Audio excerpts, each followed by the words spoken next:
how many people get on a train just to play cards? For outside the windows, our most amazing world is constantly unfurling. It doesn't matter if it's the Southwest desert, northern plains, Cascades, or Rocky Mountains. They don't look up from their miserably dealt hands to notice that Eden.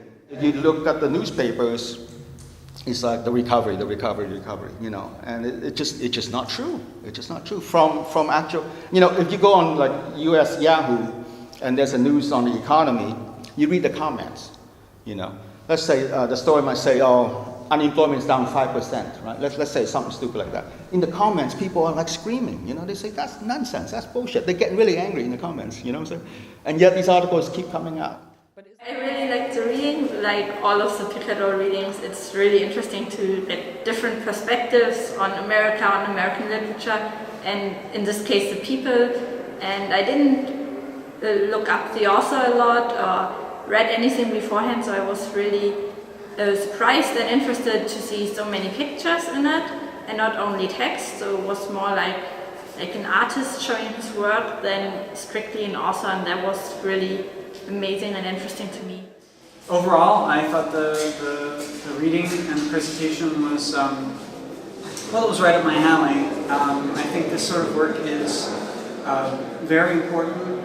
Ling discussed a certain level of willful ignorance in the States, of perhaps it's to maintain some level of sanity or sense of security in a place where there's already so much paranoia. In a way, it's all about how we conceive it, and I think what he was getting at was this willful ignorance that there is poverty and there is despair, and it's been there, and no one's talking about it, no one's showing it, and that's what he's doing.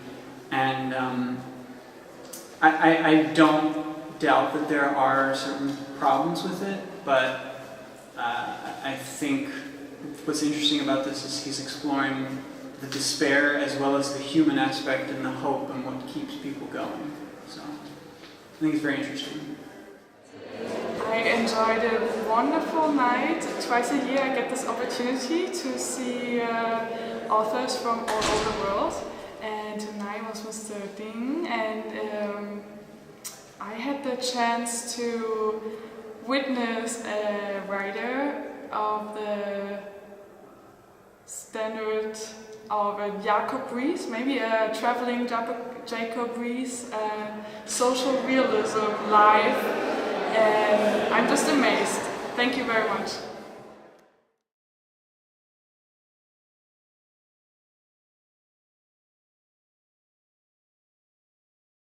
I think the reading went well. It was a good crowd. Some people even had to sit on the floor, so you never know about these things, whether anyone will show up and what kind of chemistry you might have.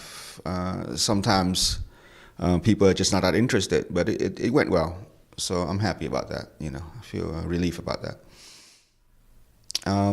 As far as living in Leipzig, it's been an excellent experience. I think Germany is going through a very troubled period right now, and it's hard to see exactly what's going on from afar. I mean, obviously, I'm only in one city, so I can't speak for the rest of Germany, but I went down to Dresden for a little bit. But basically, it's good to be here, to see how Germans are reacting to this very critical period, I think, in their history.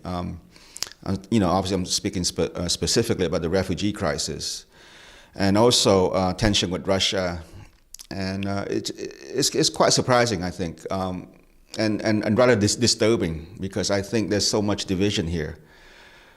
Just last Monday, I was downtown and I saw the two factions. You know, the Pegida, or is it Legida here? Legida here. And the counter demonstrators, you know, there were so many police officers keeping the two sides apart so they don't come to violence. And this is a weekly event. So, you know, it is a disruption to normal activities in Leipzig, because I'm sure the shop owners are not too happy about so many cops and so many rather angry people on the streets. I don't think there's much of a dialogue between the two sides right now. Both sides feel that that the opponent is just the enemy, you know.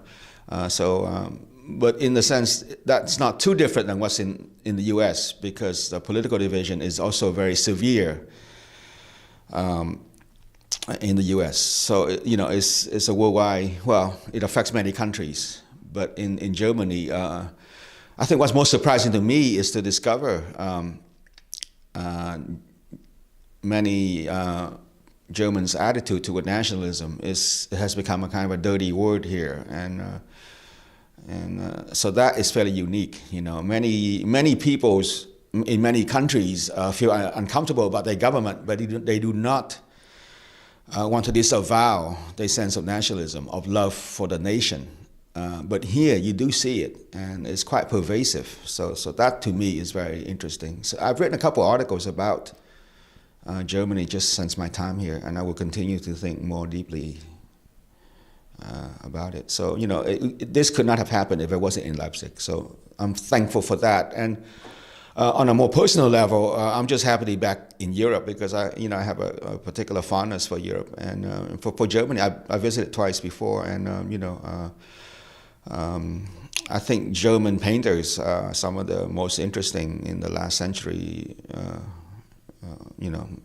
in the 20th, and currently there's some very interesting German painters. So German visual arts, German writers, I've been very fond of for a long time. So, so I'm just happy to be here right now.